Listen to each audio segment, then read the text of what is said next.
Morning students. अपने last video lectures में हम डी प्लस ग्लूकोज का स्ट्रक्चर कर चुके हैं, जिसमें अभी हमने जो स्ट्रक्चर किया है उसका वो ओपन चेन स्ट्रक्चर किया है।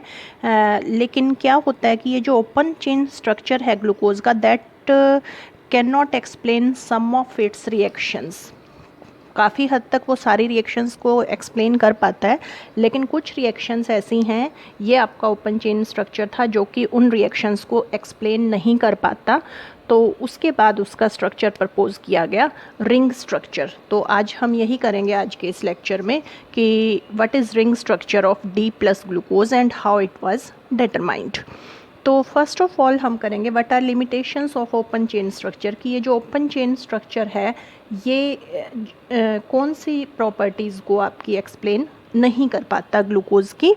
तो ये आपकी एल्डिहाइड्स की जो जनरल रिएक्शन है, जैसे कि HCN के साथ रिएक्शन हो रही है, साइनोहाइड्रिन बनता है, NH2OH के साथ रिएक्शन हो रही है, या फिनाइल हाइड्राजीन के साथ रिएक्शन हो रही है, इन रिएक्शंस को ये एक्सप्लेन कर देता है, ठीक है। लेकिन कि how it can not form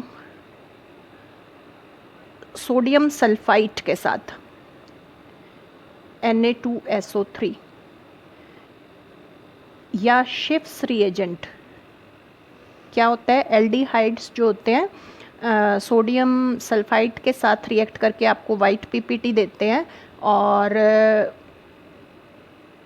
जो शिफ्स रिएजेंट है एल्डिहाइड उसके साथ रिएक्शन करके पिंक कलर देते हैं। लेकिन ग्लूकोज जो है वो ये रिएक्शन शो नहीं करता, ठीक है। ग्लूकोज जो है सोडियम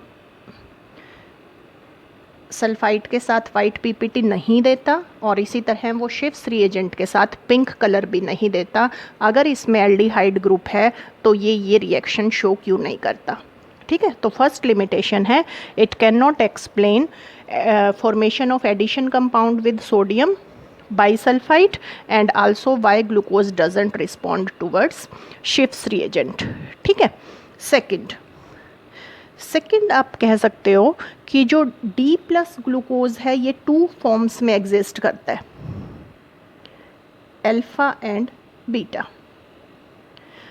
क्या होता है जब हम ग्लूकोज को एक्वस सॉल्यूशन में क्रिस्टलाइज आउट करते हैं, तो रूम टेम्परेचर पर अगर हम इसको क्रिस्टलाइजेशन करते हैं तो आपकी अल्फ़ा फॉर्म बनती है, जिस अल्फ़ा फॉर्म का आपका मेल्टिंग पॉइंट 419 केल्विन होता है, और जो स्पेसिफिक रोटेशन है, स्पेसिफिक रोटेशन वो आपकी होती है +112 डिग्री। लेकिन अगर हम इसको क्रिस्टलाइज करें अबव रूम टेम्परेचर से ज़्यादा पे अप्रॉक्स 371 केल्विन पर करते हैं, तो इसकी दूसरी फॉर्म बनती है बीटा फॉर्म, जिसका मेल्टिंग पॉइंट अब होता है 423 केल्विन एंड स्पेसिफिक रोटेशन होती है जस्ट +19, ठीक है। तो ये स्ट्रक्चर ये नहीं बताता कि किस तरह से आपका जो ग्लूकोज है वो 2 फॉर्म्स में एग्जिस्ट करता है, alpha and beta. Similarly, it cannot explain the phenomena of mutarotation. अब म्यूटारोटेशन क्या होती है कि जब आप ये ग्लूकोज की कोई भी फॉर्म लो, चाहे अल्फ़ा चाहे बीटा, जब आप उसको वाटर में डिज़ोल्व करते हैं तो क्या होगा, अगर आपने अल्फ़ा फॉर्म लिया तो उसकी स्पेसिफिक रोटेशन 112 से डिक्रीज़ होके एक इक्विलिब्रियम मिक्सचर, अभी मैं आपको लिख ही देती हूँ, अल्फ़ा डी ग्लूकोज है आपका, ठीक है। ये एक इक्विलिब्रियम मिक्सचर में चेंज हो जाते हैं, और ये आपका बीटा डी ग्लूकोज है। तो म्यूटा रोटेशन क्या होता है कि अगर आप अल्फ़ा डी ग्लूकोज को क्रिस्टलाइज आउट करते हैं, वाटर में डिज़ोल्व करते हैं, तो स्लोली क्या होगा, इसकी जो रोटेशन है 112 डिग्री होती है, वो आपकी डिक्रीज़ होके एक इक्विलिब्रियम मिक्सचर में चेंज हो जाएगी 52.7 डिग्री जिसकी रोटेशन होगी। और अगर बीटा को करते हैं तो बीटा का क्या होता है, बीटा की +19 होती है, तो वो आपकी इंक्रीज़ होके 52.7 में चेंज हो जाएगी, ठीक है। इस फिनोमिना को हम म्यूटा रोटेशन कहते हैं, the phenomena of change in specific rotation of an optically active compound with time to an equilibrium. ठीक है, तो यहाँ क्या हुआ है, अल्फ़ा डी ग्लूकोज की 112 से 52.7 हो गई है और बीटा डी ग्लूकोज की +19 से +52.7 हो जाएगी। तो एक इक्विलिब्रियम मिक्सचर की जो आपकी रोटेशन है वो आपको होगी। तो this phenomena of change in specific rotation with time is known as mutarotation. तो इस म्यूटा रोटेशन को ओपन चेन स्ट्रक्चर जो है वो एक्सप्लेन नहीं कर पाता। ठीक है, देन और क्या लिमिटेशन है इसकी ओपन चेन स्ट्रक्चर की।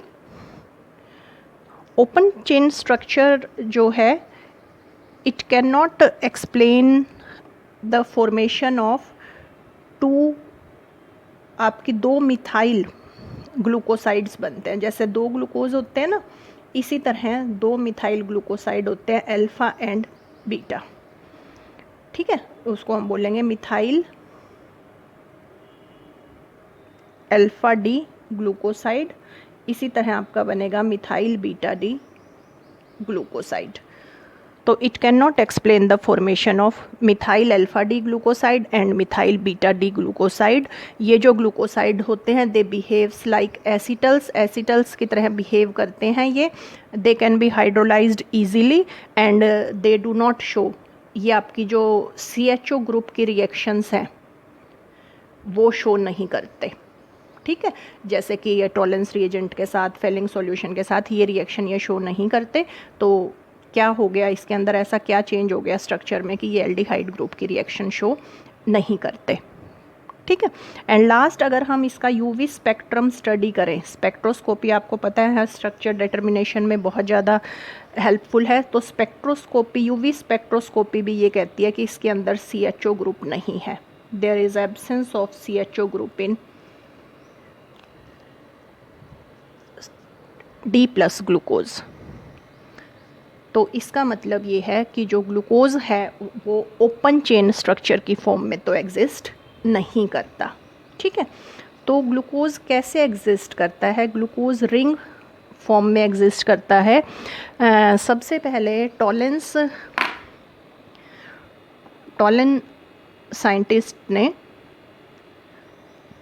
ये कहा कि जो CHO ग्रुप है, ये CHO ग्रुप, ठीक है, this doesn't exist in free state, ये फ्री स्टेट में एग्जिस्ट नहीं करता। क्या होता है कि ये जो CHO ग्रुप है ये आपका इनमें से किसी भी OH ग्रुप के साथ कंबाइन करके हेमी एसिटल फॉर्म में एग्जिस्ट करता है। ठीक है, इसने क्या कहा, जो CHO ग्रुप है वो OH ग्रुप के साथ कंबाइन करता है और एसिटल फॉर्म में, हेमी एसिटल एक बनेगा ना, क्योंकि सिंगल बनेगा तो हेमी एसिटल फॉर्म में एग्जिस्ट करता है। ठीक है, तो इसने क्या कहा कि जो एल्डिहाइड ग्रुप है वो तो फर्स्ट कार्बन एटम का, ये फर्स्ट कार्बन एटम, और जो OH ग्रुप है 5th कार्बन एटम का, they join together to form this hemi acetal ring. देखिए कैसे,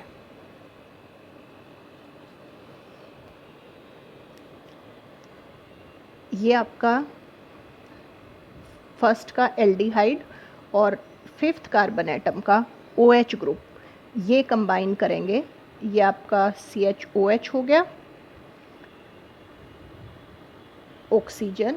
तो ये आपकी बन गई हेमी एसिटल रिंग पहले कार्बन एटम के बीच में और 5वें कार्बन, ये छठा है, ये आपका 4th है, 3rd, 2nd।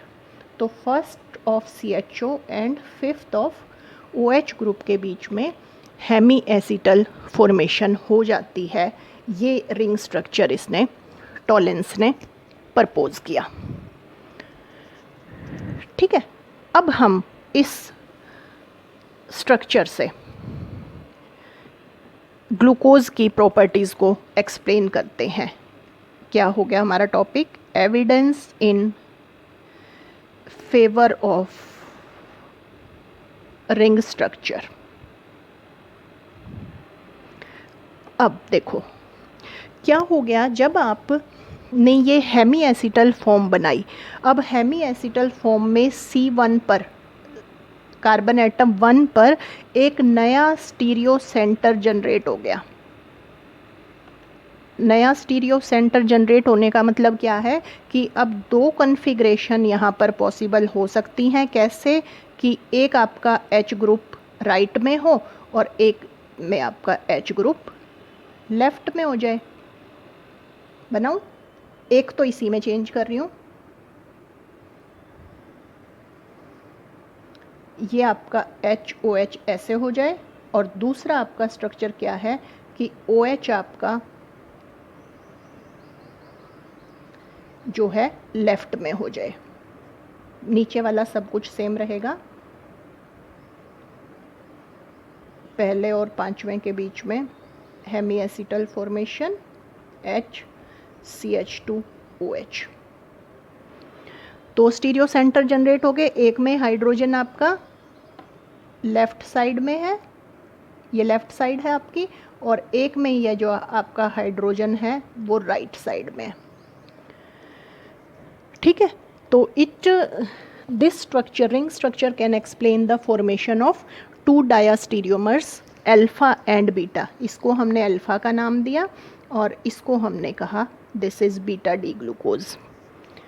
तो अल्फा डी ग्लूकोज में क्या होगा, H लेफ्ट में होगा और OH आपका राइट में होगा, और बीटा में OH आपका लेफ्ट में होगा। हम OH की जनरली बात करते हैं, तो OH आपका लेफ्ट में हो तो बीटा, ठीक है, OH लेफ्ट में हो तो बीटा, और OH अगर आपका राइट में है तो अल्फा।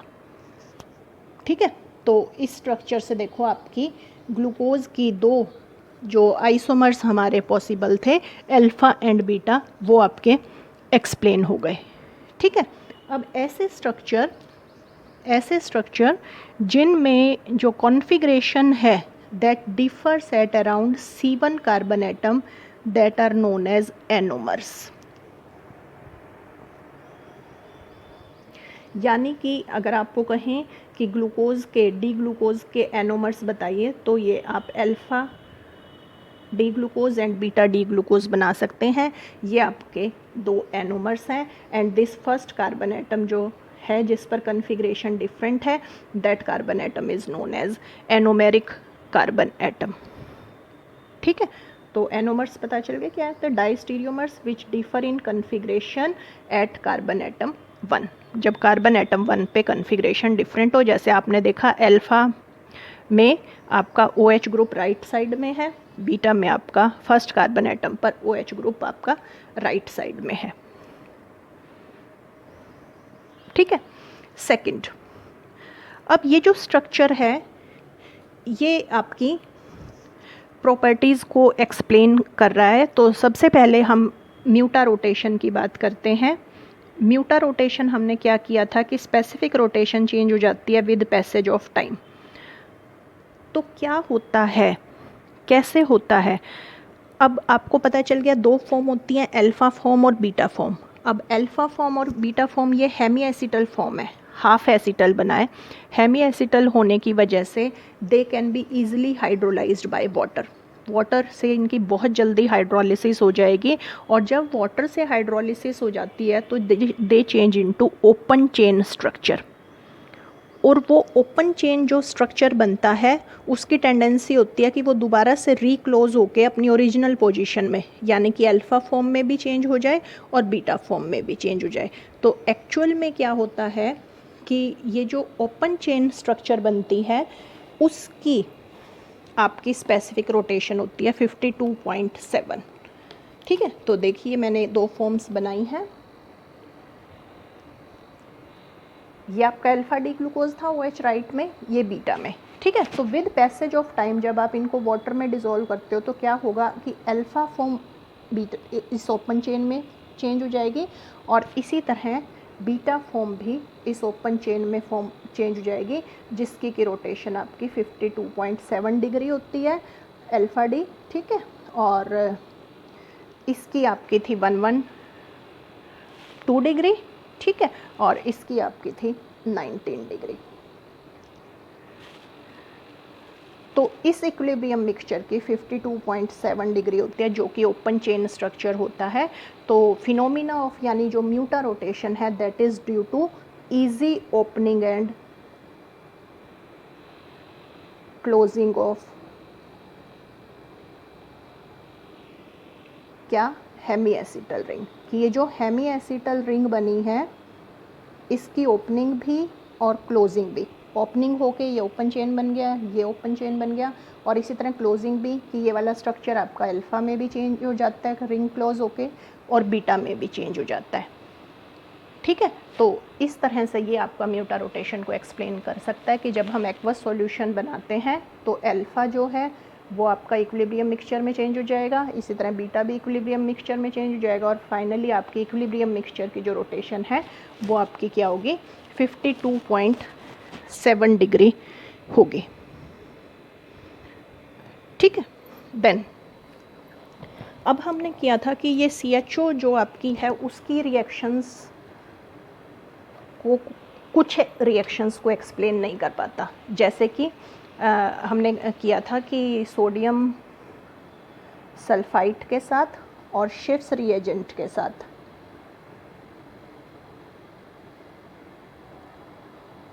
जो रिएक्शन है नहीं होती, टॉलेंस के साथ, फेलिंग के साथ, oxime formation, cyanohydrin formation, osazone formation, ये सारी आपकी जो है ओपन चेन स्ट्रक्चर एक्सप्लेन कर पाता था, लेकिन सोडियम सल्फाइड और शिफ्स रिएजेंट के साथ रिएक्शन क्यों नहीं होती ये एक्सप्लेन नहीं कर पाता था ओपन चेन। ठीक है, तो क्या होता है कि जब भी आप किसी पर्टिकुलर रिएजेंट के साथ रिएक्शन करते हैं तो ओपन चेन जो फॉर्म होती है वो कंज्यूम हो जाती है। ठीक है, उस रिएक्शन के साथ, उस रिएजेंट के साथ रिएक्ट करके ओपन चेन कंज्यूम हो जाती है।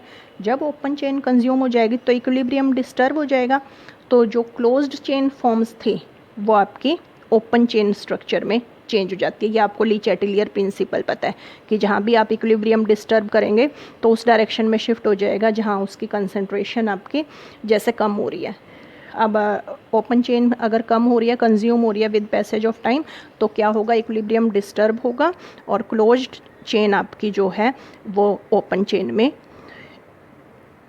कन्वर्ट हो जाएगी, और इस तरह से ओपन चेन फॉर्म आपकी ये रिएक्शंस करती है like Tollens reagent, Fehling solution वगैरह के साथ। ठीक है, अब इनके साथ क्यों नहीं करती, सोडियम सल्फाइड के साथ और शिफ्स रिएजेंट के साथ। अब आपको पता है जो कंसंट्रेशन है ओपन चेन स्ट्रक्चर की वो बहुत ही कम है, वेरी वेरी लो। अभी हमने पढ़ा था 0.5% या समटाइम्स इससे भी लेस। अब ये जो दोनों रिएजेंट हैं सोडियम सल्फाइड और Schiff's reagent, they are weak nucleophiles. ये वीक न्यूक्लियोफिलिक अटैकिंग रिएजेंट हैं। वीक न्यूक्लियोफिलिक अटैकिंग रिएजेंट होने की वजह से क्या होता है, ये रिएक्शन को इनिशिएट ही नहीं करते। ठीक है, रिएक्शन स्टार्ट ही नहीं होगी तो क्या होगा, जो आपकी ये क्लोज्ड फॉर्म है ये ओपन चेन में चेंज नहीं होंगी और आपकी रिएक्शन नहीं होगी। तो सोडियम सल्फाइड और शिफ्स रिएजेंट के साथ रिएक्शन क्यों नहीं होती, because they are weak nucleophilic attacking reagent, they can not initiate the initial attack. ये आपका अटैक को इनिशिएट ही नहीं कर सकते, इसी वजह से ग्लूकोज सोडियम सल्फाइड और शिफ्स रिएजेंट के साथ रिएक्शन नहीं करता। ठीक है, देन नेक्स्ट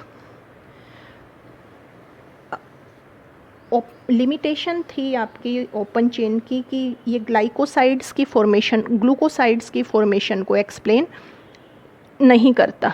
ठीक है, लेकिन अब ये जो ओपन चेन स्ट्रक्चर है ये ग्लूकोसाइड की फॉर्मेशन को ईजिली एक्सप्लेन करता है। क्या होता है कि जब आप इनको अल्कोहल के साथ ट्रीट करेंगे, जैसे आपने मिथाइल अल्कोहल के साथ ट्रीट किया, तो क्या होगा, ये जो फर्स्ट कार्बन एटम पर आपका है OH group, that will change to OCH3।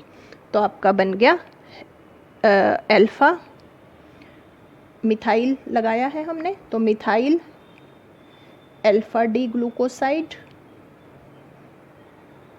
ये वाला, और ये आपका हो गया मिथाइल बीटा डी ग्लूकोसाइड। ठीक है, तो क्योंकि फर्स्ट जो सेंटर था उस पर आपकी 2 OH पॉसिबल थे, उन्होंने आपका रिएक्शन करी अल्कोहल के साथ और आपका एसीटल, हेमी एसीटल आपका बन गया। ठीक है, ये हेमी एसीटल है, इसकी आप बहुत जल्दी हाइड्रोलिसिस कर सकते हैं और एसिडिक सॉल्यूशन में इनकी हाइड्रोलिसिस होती है, एक्वस में नहीं होती, इसी वजह से ये म्यूटा रोटेशन शो नहीं करते।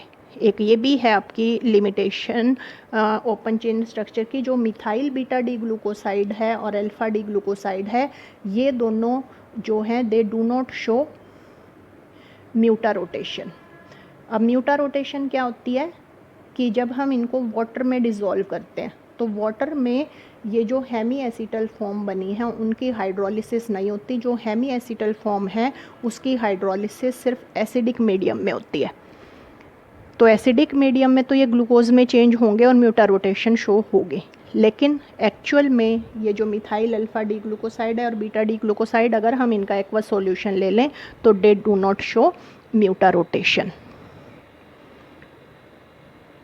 ठीक है, और इसी तरह से ये जो है फेलिंग सॉल्यूशन टॉलेंस रिएजेंट में हमारे अल्कली प्रेजेंट होता है, OH नेगेटिव आयंस प्रेजेंट होते हैं, तो उससे भी ये हाइड्रोलाइज नहीं होते, उससे भी हाइड्रोलाइज नहीं होते, तो ये टॉलेंस रिएजेंट के साथ भी आपकी और फेलिंग सॉल्यूशन के साथ भी रिएक्शन शो नहीं करेंगे, अल्फा डी ग्लूकोसाइड और बीटा डी ग्लूकोसाइड। ठीक है, एंड लास्ट था कि यूवी स्पेक्ट्रोस्कोपी कहती है CHO ग्रुप नहीं है, तो आप देख रहे हैं अल्फा फॉर्म बीटा फॉर्म इनमें CHO ग्रुप प्रेजेंट नहीं है। ठीक है, तो इस तरह से हमने रिंग स्ट्रक्चर जो है प्रपोज किया ग्लूकोज का। अब मैं ये कह रही हूँ आपको कि पहले और पांचवें के रिंग बीच में आपकी रिंग बनी। ठीक है, तो पहले दूसरे के बीच में या तीसरे के बीच में चौथे के बीच में रिंग क्यों नहीं बनी? अब हमारा टॉपिक है ये, क्या कर रहे हैं हम, डिटरमाइन कर रहे हैं ring size of D plus glucose. तो हमने क्या देखा कि फर्स्ट कार्बन एटम और फिफ्थ कार्बन एटम के बीच में हेमी एसीटल रिंग बन रही है, तो टोटल आपकी 6 मेंबर्ड रिंग बन गई है।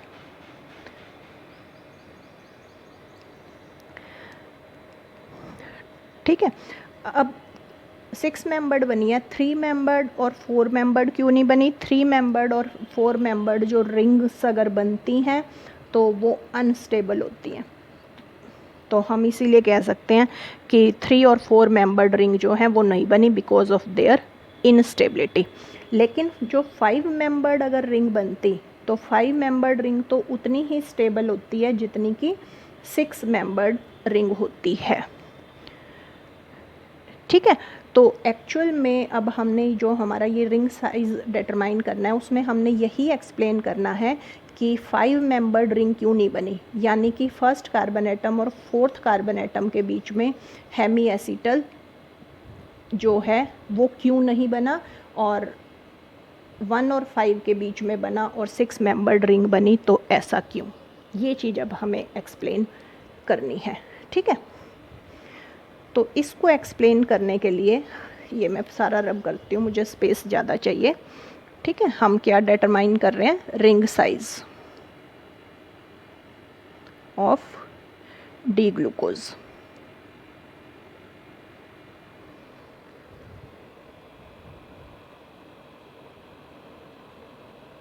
ठीक है, तो इसके लिए हमें सीरीज ऑफ स्टेप्स करने हैं। सबसे पहले हमने क्या करना है कि methyl OCH3 HOH HOH HOH पहले और पांचवें के बीच में अभी हम रिंग बना रहे हैं हेमी एसीटल, और ये आपका हो गया CH2OH। तो हमने क्या लेना है, methyl beta D glucoside. Methyl beta D glucoside को हमने ट्रीट करना है with di methyl sulphate and sodium hydroxide. ठीक है, जिससे हमारा क्या होगा, जो ये फ्री OH ग्रुप प्रेजेंट थे, ये फ्री OH ग्रुप आपके चेंज हो जाएंगे OCH3 ग्रुप में।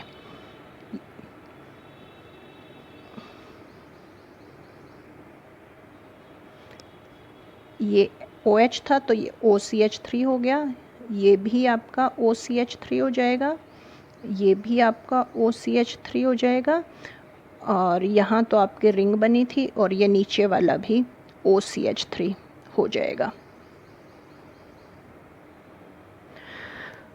तो फर्स्ट ऑफ ऑल हमने क्या करना है, डाइमिथाइल सल्फेट और सोडियम हाइड्रोक्साइड के साथ ट्रीट करना है, जिससे जितने भी आपके फ्री OH ग्रुप हैं वो OCH3 ग्रुप में चेंज हो जाएंगे, और आपका ये बन गया, दिस कंपाउंड इज मिथाइल। अब ये 1 2 3 4 है, टेट्रा ओ मिथाइल, क्योंकि ऑक्सीजन के साथ मिथाइल अटैच है, डी ग्लूकोसाइड। ठीक है, अब इस कंपाउंड की हमें हाइड्रोलिसिस करनी है, किसके साथ, डाइल्यूट HCl के साथ। अब देखो क्या होगा, जब हम इसकी डाइल्यूट HCl के साथ हाइड्रोलिसिस करेंगे तो आपका ये ग्रुप, ये वाला OH में चेंज हो जाएगा, HOH, बाकी आपका नीचे वाला सब एज सच रहेगा।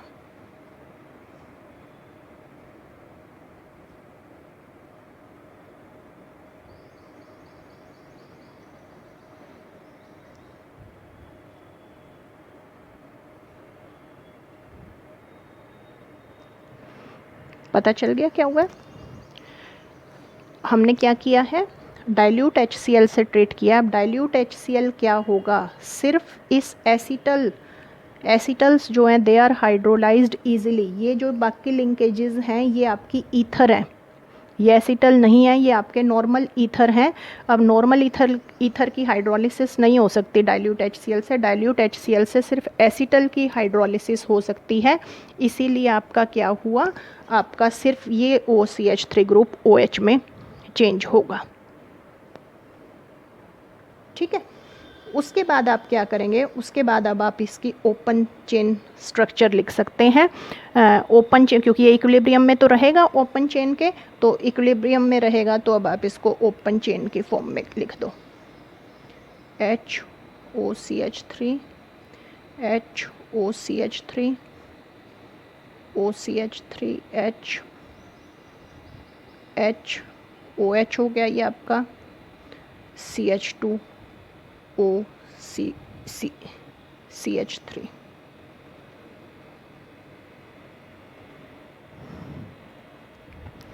तो ये आपकी ओपन चेन फॉर्म हो गई बीटा टेट्रा ओ मिथाइल डी ग्लूकोज की, जिसके अंदर अब आपके एक CHO ग्रुप है, 4 आपके OCH3 ग्रुप है, और आपका अब OH ग्रुप प्रेजेंट है।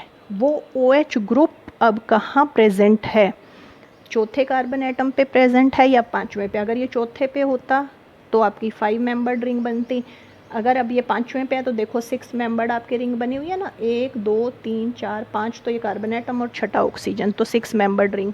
और अगर ये यहाँ होता तो 5 मेंबर्ड रिंग बनती। तो अब इसकी पोजीशन, इस OH की पोजीशन से हम ये डिटरमाइन कर सकते हैं कि हमारी रिंग 5 मेंबर्ड नहीं है, 6 मेंबर्ड है।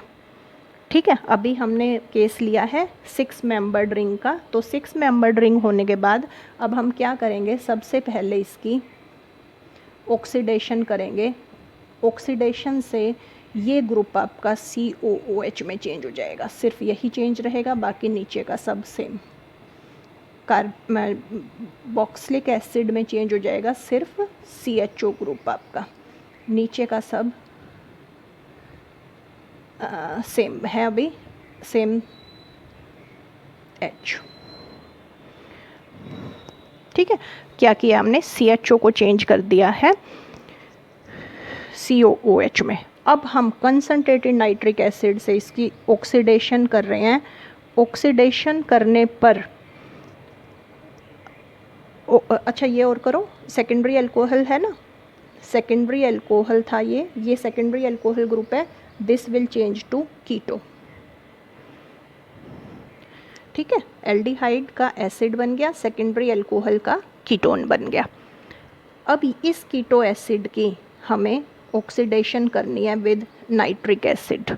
अब नाइट्रिक एसिड से ऑक्सीडेशन करेंगे तो हमारे दो चांसेस हैं कि रिंग यहाँ से ब्रेक हो बॉन्ड या यहाँ से ब्रेक हो। ठीक है, ये हमारा 4th कार्बन एटम है, ये 5th है और ये 6th है। तो 5th 6th के बीच में क्लीवेज हो,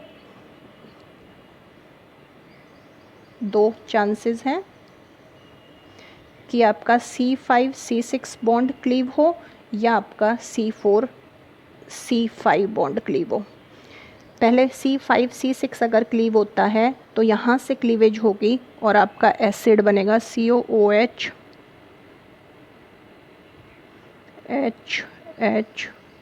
HOCH3 HOCH3 और COOH। ठीक है, और अगर C4 C5 से क्लीवेज हुई तो आपका देखो क्या एसिड बनेगा, COOH HOCH3 और आपका यहाँ H है OCH3 और ये आपका COOH हो गया। अगर यहाँ से क्लीव हुई ये बॉन्ड COH में चेंज हो जाएगा, ऊपर वाला ये एज सच। ठीक है, तो ये आपका होता है डाईमिथॉक्सी सक्सिनिक एसिड। और ये जो आपका बना है ये बना है ट्राईमिथॉक्सी, 5 कार्बन है तो ग्लूटेरिक एसिड।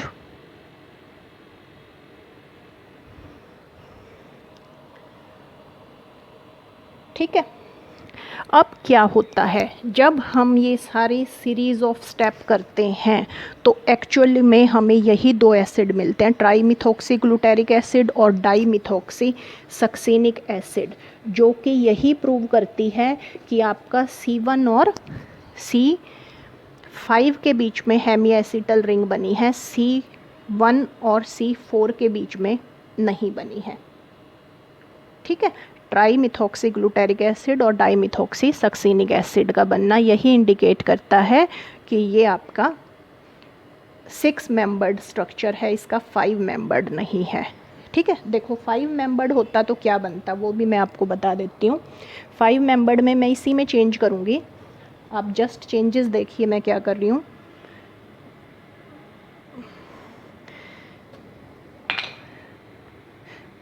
फाइव मेंबर्ड में ये OH ऐसे ही प्रेजेंट होता, आपकी रिंग बनती, हेमी एसिटल रिंग बनती पहले और चौथे के बीच में। ठीक है, तो पहले और चौथे के बीच में बनती तो आपका क्या होता, ये पहले और चौथे के बीच में यहाँ OCH3 होता। ठीक है, अब ऐसे ही यहाँ पे चेंज कर दो, यही डाइल्यूट HCl से ट्रीट किया हमने, ये तो रिंग हो गई और यहाँ आपका OCH3 होता। ठीक है, अब उसके बाद जब हमने ऑक्सीडेशन की तो क्या हुआ, हमारा यहाँ OH हो जाता और यहाँ पर हमारा OCH3 रहता। ठीक है, और उसके बाद फर्दर जब हमने कीटो एसिड बनाया तो कीटो एसिड देखो अब आपका कौन सा बनता, यहाँ चौथे कार्बन एटम पर, चौथे पे बनता। ठीक है, अब चौथे पे बनता तो आपकी वही दो क्लीवेज हो सकती थी, एक तो यहीं से होती आपकी या तो यहाँ से हो सकती है या यहाँ से हुई तो C4 C5 हुआ तो फिर तो यही बनेगा डाईमिथॉक्सी सक्सिनिक एसिड। एक यहाँ से क्लीवेज हो सकती है C3 C4 से अगर आपकी क्लीवेज होती तो देखो आपका क्या बनता, COOH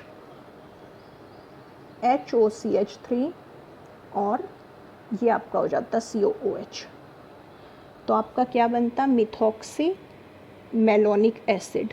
तो जब हम ये सारी सीरीज़ ऑफ रिएक्शन करते हैं तो हमारा मिथॉक्सी मेलोनिक एसिड नहीं बनता, हमारा डाईमिथॉक्सी सक्सिनिक एसिड और ट्राई मिथॉक्सी ग्लूटेरिक एसिड बनता है। तो ट्राई मिथॉक्सी ग्लूटेरिक एसिड और डाईमिथॉक्सीसक्सीनिक एसिड की जो फॉर्मेशन है वो ये इंडिकेट करती है कि जो रिंग साइज़ है ग्लूकोज का वो 6 मेंबर्ड रिंग है, ना कि 5 मेंबर्ड रिंग। ठीक है, तो लेटर ऑन हैवॉर्थ साइंटिस्ट ने इनके प्रोजेक्शन फार्मूले दिए साइक्लिक स्ट्रक्चर्स को एक्सप्लेन करने के लिए, तो वो हम अपने नेक्स्ट वीडियो लेक्चर में करेंगे। अभी तक आप इतना याद रखिए कि जो हमने ये पढ़ा कि क्या आपकी कुछ प्रॉपर्टीज़ हैं जो आपकी ओपन चेन स्ट्रक्चर एक्सप्लेन नहीं कर पाता, और फिर उसको रिंग स्ट्रक्चर ने कैसे उन सारी प्रॉपर्टीज़ को एक्सप्लेन किया।